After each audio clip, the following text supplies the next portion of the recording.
1588, Elizabeth's navy defeated the Spanish Armada in the greatest English victory since Agincourt. The celebrations were long and magnificent. The procession to the Thanksgiving service at St. Paul's Cathedral was the grandest since Elizabeth's coronation. The captured Spanish banners were hung up as trophies, and a commemorative medal was struck with the inscription, "God's winds blew and they were scattered." And the English really thought that God had fought on their side. They were the new chosen race, God's own Protestant people. England stood proud, and Elizabeth and her reign were at their zenith.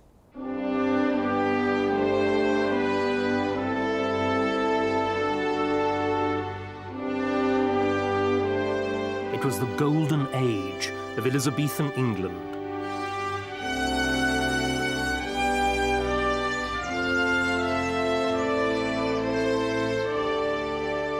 The great houses Elizabeth's courtiers built are a visible, tangible expression of their confidence, exuberance, and wealth. Unlike her father, King Henry VIII, Elizabeth built no palaces. Nothing. She had no need to, because her courtiers and favourites built for her. Sir Christopher Hatton, the Lord Chancellor, already had a great house at Holdenby, but he told Elizabeth he would build another one nearby at Kirby that would be dedicated to her as a shrine to a holy saint. Elizabeth had ceased to be a mere queen, and she'd become instead Gloriana, England's national icon. She was painted again and again, always dazzling, always glorious, always triumphant. Even in her late 50s, she has the face of eternal youth. But Elizabeth, the woman, was aging. The goddess had feet of clay.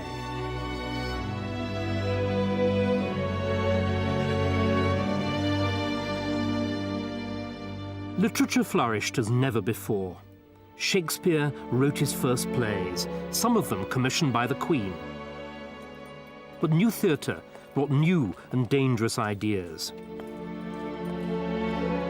One of Shakespeare's plays would soon be used in an attempt to overthrow her.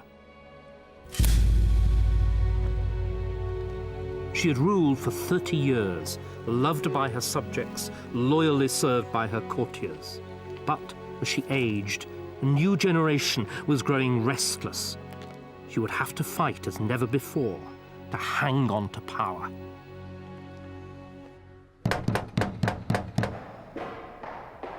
It is September 1588. Queen Elizabeth has been locked inside her chamber for some days. All attempts to contact her have failed, and the court is in panic.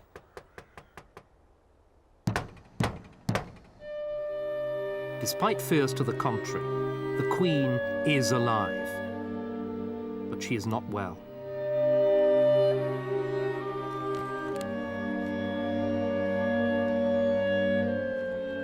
I most humbly beseech your majesty to pardon your old servant to be thus bold in sending to know how my gracious lady doth. For my own case, I continue still your medicine, and it amends much better than any other thing that hath been given me. With the continuance of my wonted prayer for your majesty's most happy preservation, I humbly kiss your foot. Your majesty's most faithful and obedient servant, R. Leicester.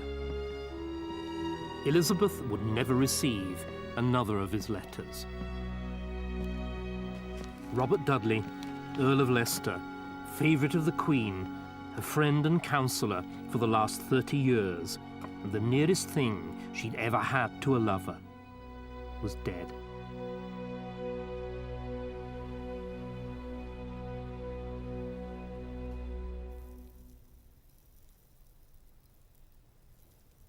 In the next 2 years, a succession of court notables followed Robert Dudley to the grave. Sir Francis Walsingham, Secretary of State and Spymaster Extraordinary. Sir Christopher Hatton, Lord Chancellor, builder of Kirby Hall. Ambrose Dudley, Earl of Warwick, brother of Robert. Of the old guard, only William Cecil, Lord Burleigh, remained. The gaps in court and council would have to be filled. But the Queen had always hated change, and instead of bringing in new blood, she replaced fathers with their sons. Robert Devereux, Earl of Essex, was Robert Dudley's stepson. He was 21, vain, high-spirited, impatient and brilliant, with a fondness for duelling. He was much admired at court and was viewed by all as a man destined for greatness. He aspired to his stepfather's role of a great noble and a military leader.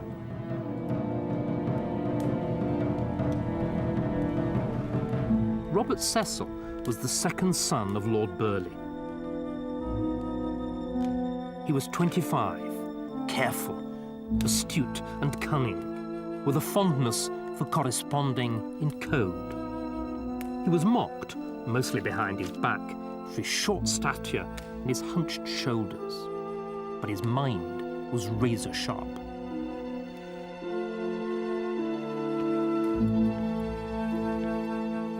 He aspired to his father's role of statesman and political leader. Robert Cecil and the Earl of Essex were of the new generation, and the new generation had different ideas from the old. So, Robert Cecil, for example, made a much sharper distinction between the service of the state and the service of the Queen than his father, William, would ever have done. And the Earl of Essex had much more grandiose ideas about the power and the independence of the nobility than his stepfather, Leicester. They were both young men in a hurry, waiting impatiently for the aged Queen to get out of the way. And she knew it. Essex charmed the Queen, and she was flattered by his youthful attentions. But she was 55, and he was 21. If she loved him, it was partly as her gigolo, partly as her son. He was gifted, but he could also be immature and unruly. Like a strict parent, Elizabeth resisted his demands for a military command.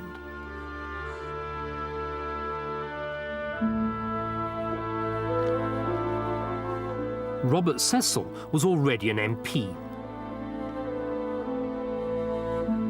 Elizabeth called him her elf, or, less to his liking, her pygmy.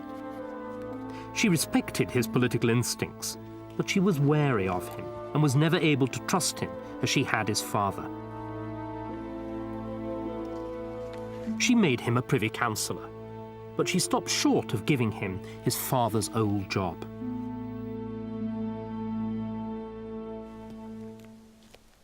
The new generation would have to wait its turn.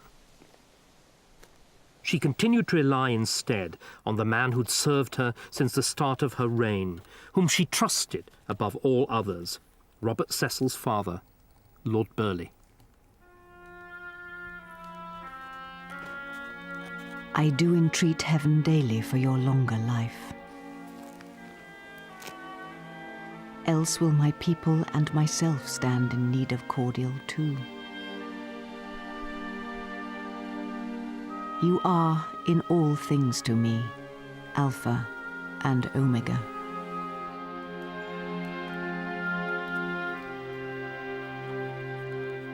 She wouldn't let him retire, even when he was in his late 70s, gouty, deaf, and visibly shrunk with age. But in the summer of 1598, Burghley fell dangerously ill. Elizabeth sent him medicines, letters, and on one occasion, she even fed him soup with a spoon with her own hand. To no avail.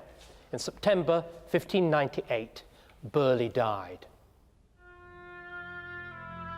For 40 years, Burghley had carried the heavy administrative burden of running the day-to-day government of England.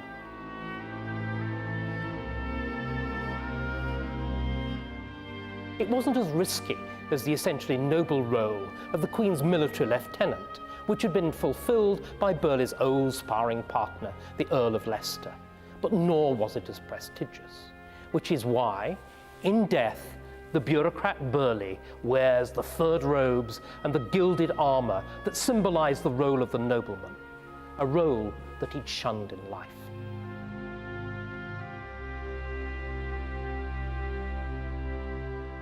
I have this vision of Elizabeth coming to visit him when he was dying.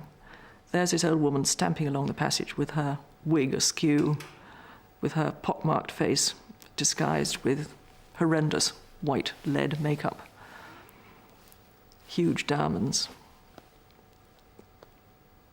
bad-tempered and upset, and getting to his bedroom, and there's his poor old man, breathing very heavily, hardly conscious. She must have been torn between the agony of losing a good advisor and the agony of losing a very close friend. It's like losing one's parents, however old one is. It's still the most ghastly shock. And for her, he was the closest thing to a parent. He'd kept a guiding, wise hand on her shoulder all the way through her rather tempestuous youth and middle age. And suddenly that guiding hand was being removed. And, you know, she must have been very bereft.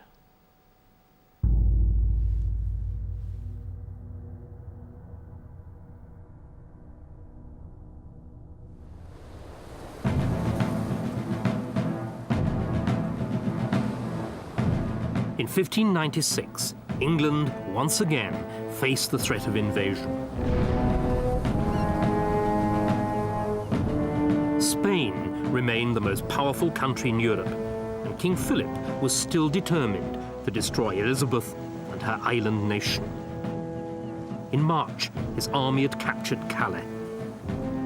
Now he had troops within 20 miles of England, and a great fleet was gathering at Cadiz in Spain to transport them. Confronted with this new danger, Elizabethan England galvanized itself into action. The Queen set aside her doubts about military action and her courtiers their divisions, and it was decided to send an expedition to Cadiz to destroy the new armada in port before it had even set sail. The strategist and commander of the expedition was the Earl of Essex, but the man who financed it and organised it was Robert Cecil. Essex had finally got the military command he craved. And, on the day he put to sea, Robert Cecil was at last confirmed as Elizabeth's chief secretary. The new generation had arrived. In the early hours of Sunday, the 20th of June, 120 English and Dutch ships attacked Cadiz.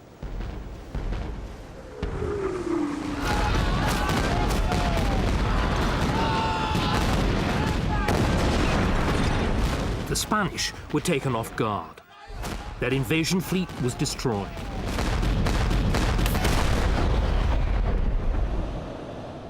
The town was captured and plundered for booty. Spain had again been humbled. England and Essex had triumphed.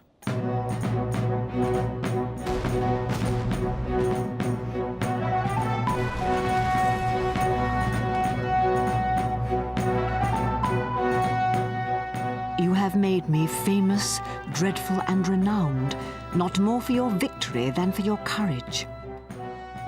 I care not so much for being queen, as that I am sovereign of such subjects. Essex was now a popular hero, and the burning of Cadiz was built up into something to rival the defeat of the Spanish Armada itself. But the Armada only had a single heroine, Elizabeth. Cadiz, though, was Essex's victory.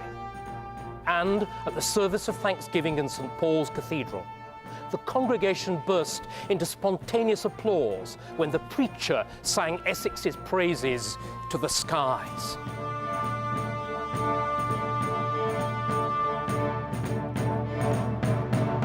For Elizabeth, it was a novel and disturbing development. Her previous favourite, Leicester, Essex's stepfather, had actually been hated. Now a man whom she had created was her rival in popular affection. But popularity was the basis of Elizabeth's monarchy. It could not be shared with a subject. As a first step, all further popular celebrations of Cadiz were banned. But London continued to glorify their new hero. Some preachers even compared him to Julius Caesar, the greatest of the Romans. The city that had adored the Queen since the beginning of her reign had found a new idol.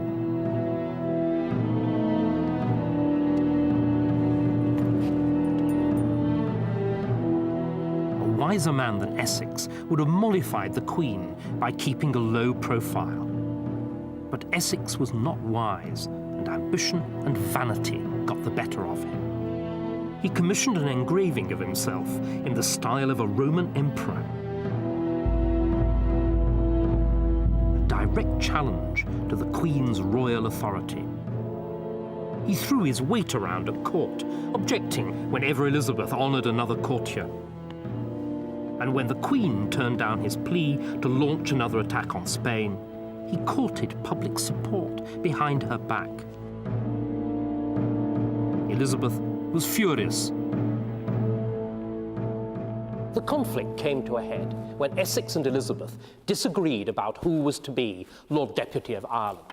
The Queen contemptuously dismissed the Earl's arguments. The Earl turned his back on the Queen, and the Queen, irritated, boxed the Earl's ears. At this point, the Earl half drew his sword on the Queen.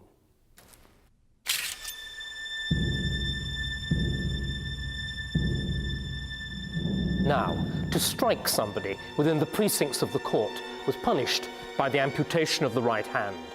To strike the Queen was treason. But before the unthinkable could happen, the Lord Admiral interposed himself between Essex and the Queen.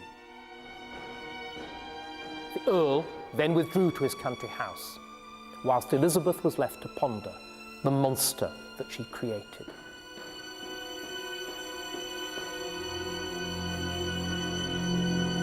Elizabeth loved the theatre, but some plays were as much about politics as entertainment. Most dangerous was Shakespeare's Richard II, which dealt with the making and the unmaking of a king. I give this heavy weight from off my head. With mine own hands, I give away my crown. With mine own tongue, deny my sacred state. All pomp and majesty I do forswear. My acts, decrees, and statutes I deny. God save King Henry, unkinged Richard says, and send him many years of sunshine days.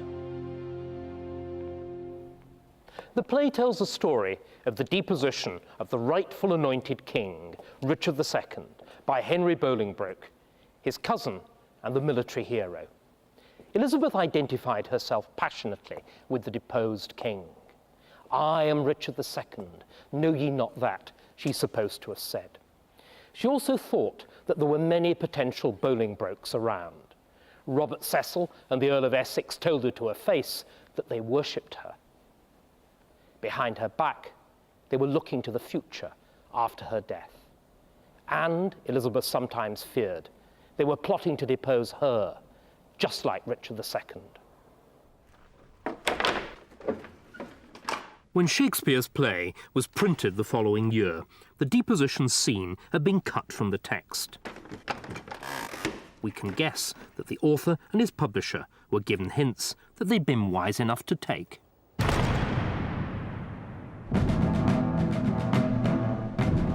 A new tragedy, bloodier than anything in Shakespeare, was now unfolding in Ireland. In August 1598, at Yellow Ford in Ulster, Irish rebels ambushed a column of English soldiers and cut them to pieces.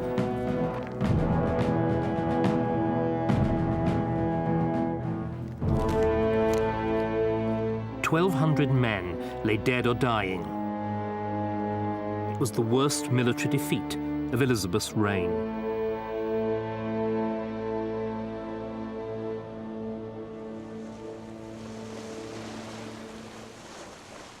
The Catholic Irish had long resented the occupation of their country by Protestant England. There had been rebellions before, but this one was much more dangerous. It had the support of Spain. King Philip II was dead, but his son had inherited his father's zeal to be avenged for the defeats of Cadiz and the Armada. He planned to land troops in Ireland and to threaten England across the Irish Sea. The Queen would have to act. In spring of 1599, the largest English army of Elizabeth's reign landed on the east coast of Ireland. In command was her half-disgraced favourite, the Earl of Essex, who had pestered the Queen until she gave him the post. He wished to rehabilitate himself in the Queen's favour. He also wanted to show that he was a real soldier, able to draw his sword on the Queen's enemies, just as he'd half drawn it on the Queen herself. But the first use that Essex made of his sword in Ireland was to employ it to usurp the Queen's kingly prerogatives by knighting, in defiance of Elizabeth's explicit instructions, 38 of his captains. Turning his sword against the Queen's enemies proved more of a challenge. For months, Elizabeth received little news from Ireland, and she became increasingly frustrated at Essex's failure to engage the enemy. If sickness in the army be the reason, why was not the action undertaken when the army was in a better state? If winters approach, why were the summer months of July and August lost? If the spring were too soon and the summer that followed otherwise spent, then surely we must conclude that none of the 4 quarters of the year will be in season for you. But Essex did not meet his enemy in battle.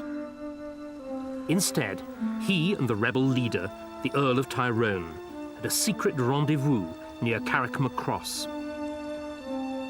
They talked for half an hour, alone and out of earshot of their officers. Then they parted on good terms. After 6 months in Ireland, Essex had spent £300,000 and lost 12,000 men to disease and desertion. That was incompetence. Now he had made a secret deal with the rebel leader, the sworn enemy of the Queen. That was close to treason. Her reservations about her young courtiers began to look justified. They could not be trusted.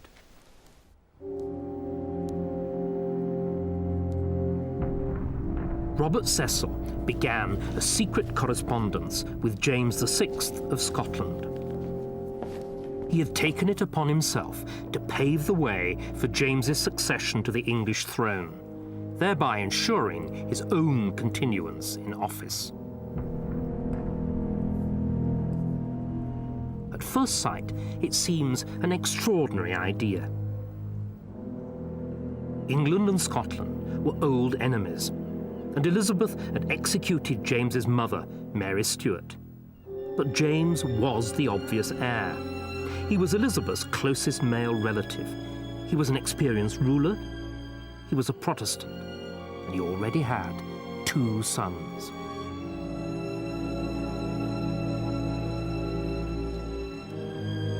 Cecil told James if he accepted his advice and guidance, he could expect a peaceful accession to Elizabeth's throne. But Cecil had to proceed with care. The Queen had never named a successor and had banned all talk of the matter at court. The secret must be carefully kept. He must have worried about security in London, but I imagine that he would have been much more worried about security in Edinburgh. James I was of England, and VI of Scotland was notoriously indiscreet. And of course he was surrounded by some fairly loose-mouthed people. So it was important, I think, for him to use code and trustworthy messengers. He would never know whether the Queen, if she did find out officially, wouldn't have blown her top and sacked him. And secondly, of course, it was a splendid opportunity for his enemies to accuse him of treason and treating with a foreign power.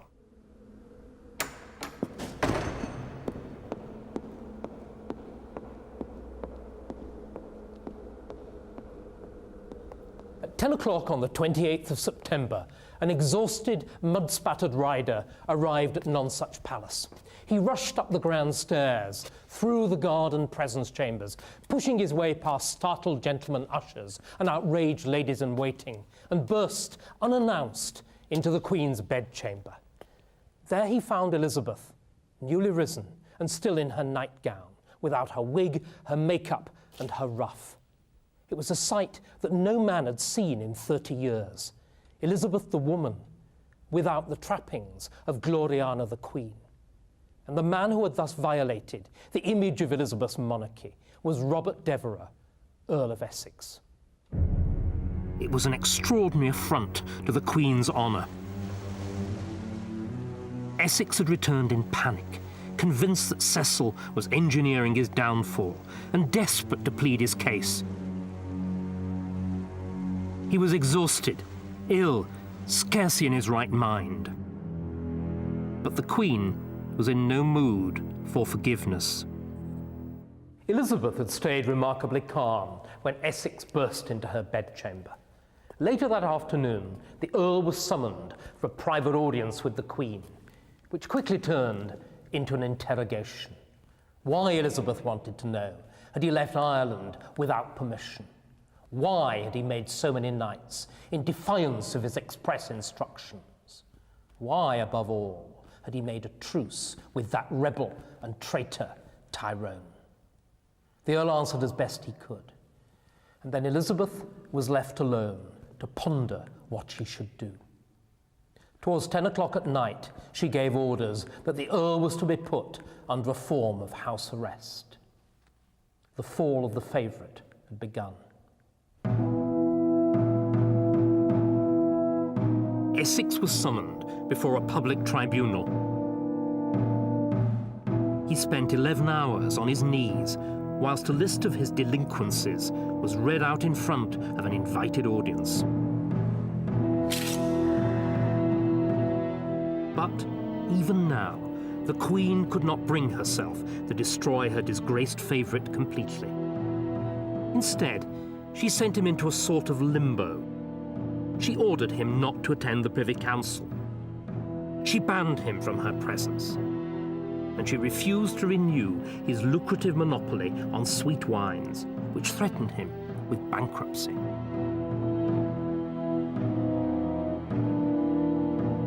Essex was released to his London residence, Essex House. He was down, but he wasn't quite finished yet. He would make one final, desperate bid for power. He would rebel. A scheme was quickly hatched. The Earl would capture the City of London and the Tower. The Queen would be forced to summon a parliament and to impeach Robert Cecil, and Essex would be declared Lord Protector of England. It was a harebrained scheme, but it might just work. The Earl's military followers would provide the backbone of an army, and Essex was so popular with the people of London that he was confident that they would rise in his support. Essex wrote to James, seeking his support for the rising. The Scots king was too careful to commit himself, but sent Essex a reply in code and dispatched 2 envoys to meet him. Essex had already done his deal with the rebel Tyrone. would back the Earl's rising, it was said, in exchange for power over Ireland. And he had the support of one of the London sheriffs, as well as 5 other disaffected nobles. To call the people of London to arms, Essex's henchmen bribed Shakespeare's company to stage a performance at the Globe. Essex chose the play. It was Richard II.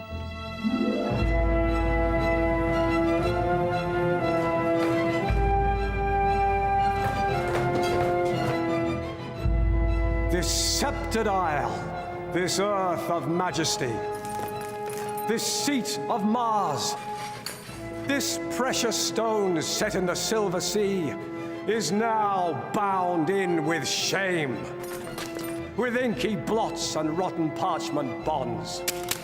That England that was wont to conquer others hath made a shameful conquest of itself.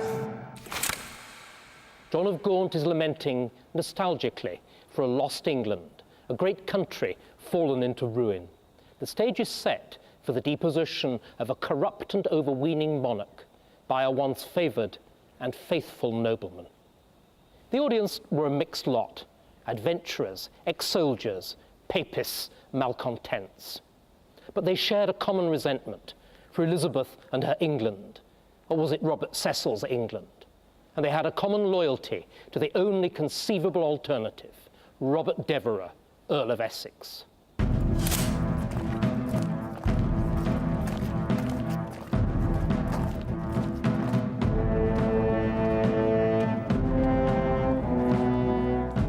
Early the following morning, Elizabeth received a report that Essex had left his house at the head of a private army. They were marching up Fleet Street, calling the people of the city to arms. For the first time, Elizabeth was in personal danger in her own capital. The rebels were just 2 miles from the court. She acted quickly, ordering her forces to block the route to the palace by building a barricade near Charing Cross. She sent royal heralds through the city proclaiming Essex a traitor. The sight of government troops and the herald's cry of treason made Londoners think twice. They stayed behind closed doors. Essex's force was confronted by troops belonging to the Bishop of London.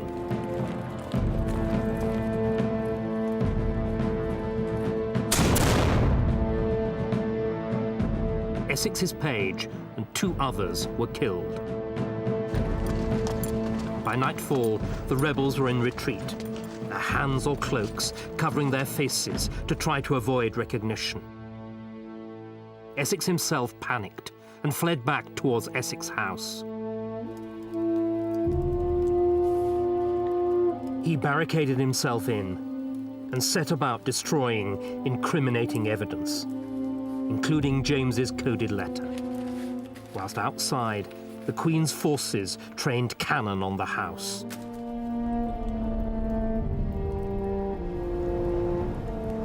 At 10 p.m., he surrendered. He was arrested, along with 85 of his co-conspirators, including the Earl of Southampton, Shakespeare's patron. When she received the news, Elizabeth retired to bed. Essex was tried within a few days of the rebellion. The verdict was a foregone conclusion. Guilty of high treason and condemned to a traitor's death. Only the Queen could confirm the sentence. It brought echoes of her past. She had agonized for months before authorizing the execution of her cousin, the Duke of Norfolk. She had hesitated for years before finally confirming the death sentence on her fellow queen, Mary Stuart.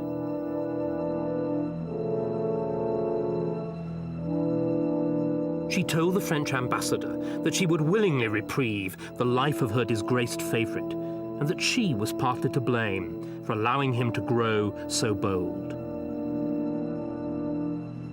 But it was clear, she said, that the danger from him was so great that he would have to die. Essex was the only man to challenge Elizabeth publicly and to her face, and he was the only one of her subjects to try to rival her in popularity. Curiously enough, it was Essex himself who got to the heart of the matter. Under interrogation, the Earl said that the state was not big enough for them both. Essex was executed on Ash Wednesday, the 25th of February, 1601.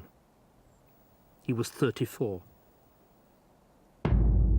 It took 3 blows of the axe to remove his head.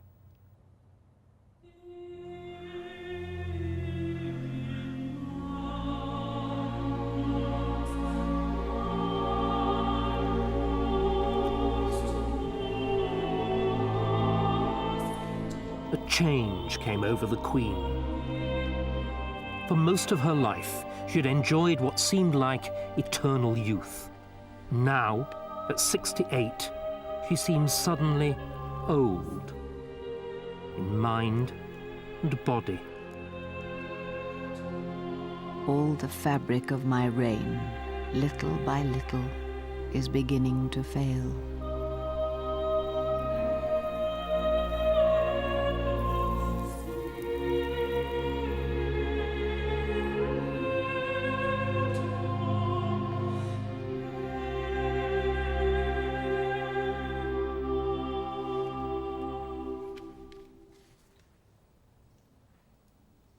With his rival dead, Robert Cecil was now unquestionably the most powerful man in the country. And, behind the scenes, his plan for James to succeed Elizabeth was maturing.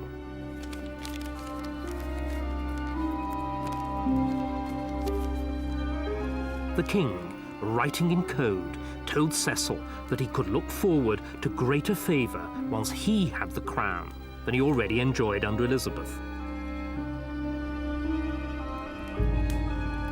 The future looked bright for Cecil, but the present was troubled. He'd never been popular. Now, the public really hated him for killing their hero Essex. The regime was seen as stale and corrupt, and Cecil became the focus of blame for the country's many ills. The harvest had failed. The war in Ireland dragged on. Taxes were heavy. And the Queen's own popularity was also at an all-time low. For years, she had rewarded her favourite courtiers with grants called monopolies, taxes on everything from playing cards to soap. The policy aroused deep resentment in the impoverished population. We're familiar with this kind of combination of casual corruption and a government that's been in power too long. We call it sleaze, and the rot went right to the top. Elizabeth herself had been around longer than everybody else. At first, her motto, semper et adem, always the same, had made her seem a rock of stability in a changeable world. Now, she was merely an obstacle to necessary reform.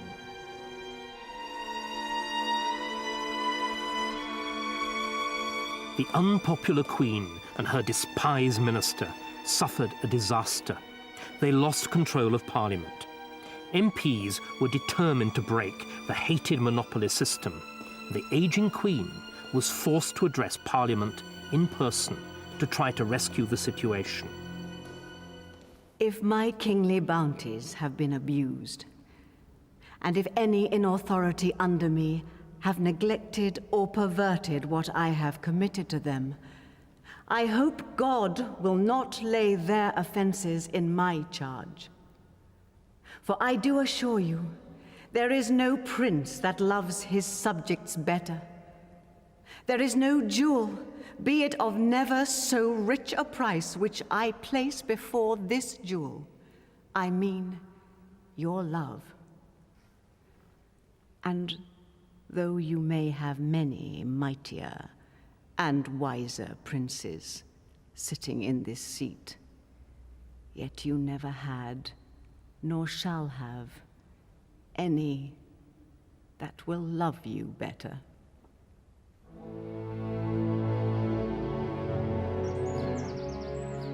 It became known as the Golden Speech.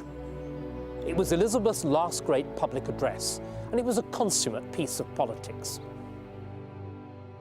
Elizabeth won the MPs over not only by her unexpected announcement that she was going to suspend and investigate monopolies, but also by her language and sentiment.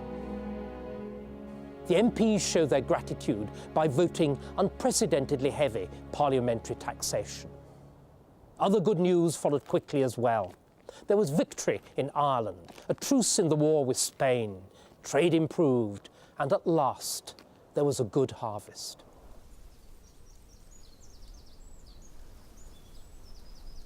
Elizabeth too seemed to rejuvenate. In August, she rode for 10 miles and then went hunting. She was aged almost 69, and yet she boasted she was in better health than she'd been for 10 years. It was an Indian summer, glorious but brief. It could not last.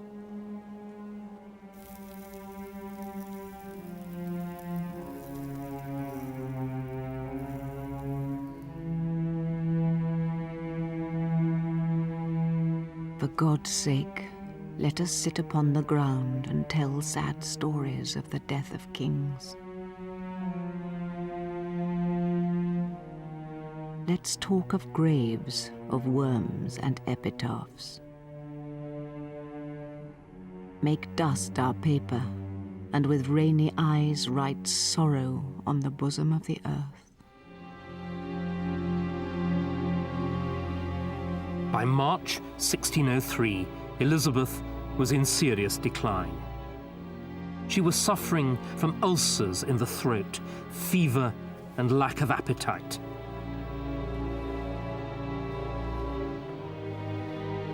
Against all advice, she refused to go to bed. Cecil, unwisely, insisted that she must. Little man, the word must is not to be used to princes. But ye know that I must die, and that makes thee so presumptuous. If you were in the habit of seeing such things in your bed, as I do when in mine, you would not persuade me to go there.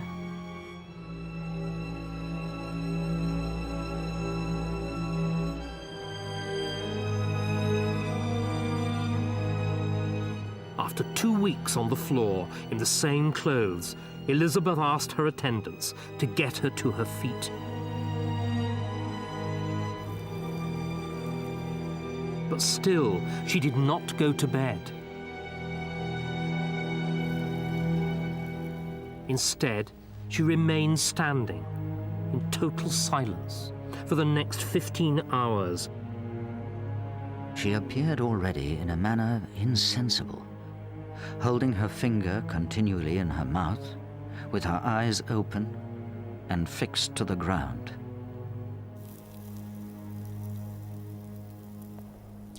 As Elizabeth's death approached, a young man was pacing the courtyards of the palace. He was Robert Carey, the Queen's cousin, and he'd resolved to make his fortune in the new reign by being the first to let James know that Elizabeth was dead and that he was King of England. He informed James of his intention and told him not to leave Edinburgh. And then he returned to the palace to watch and to wait with the rest.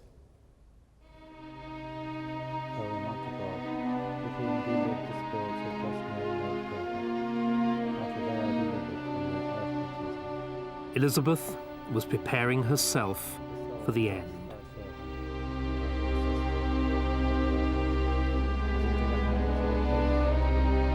The Archbishop kneeled down beside her and examined her first of her faith. And she so punctually answered all his questions, by lifting up her eyes and holding up her hand, as it was a comfort to all the beholders. Then the good man told her plainly what she was and what she was come to.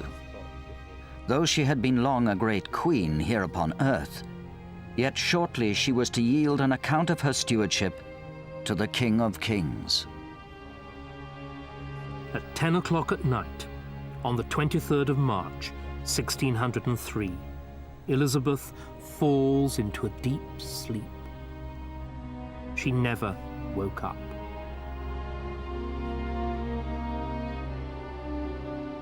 Three days later, James VI was proclaimed as Elizabeth's successor at Holyrood Palace in Edinburgh.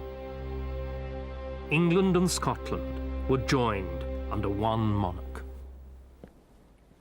Elizabeth's body was brought by water from Richmond to Whitehall. There it lay for 5 weeks, watched over day and night by her ladies-in-waiting. Then it was taken to Westminster Abbey for burial. The funeral effigy on top of the coffin was so lifelike that from the great crowds lining the route, nothing was heard but a general sighing, groaning, and weeping. Elizabeth the woman was dead, but the achievement of Gloriana, the great Queen of England, lived on.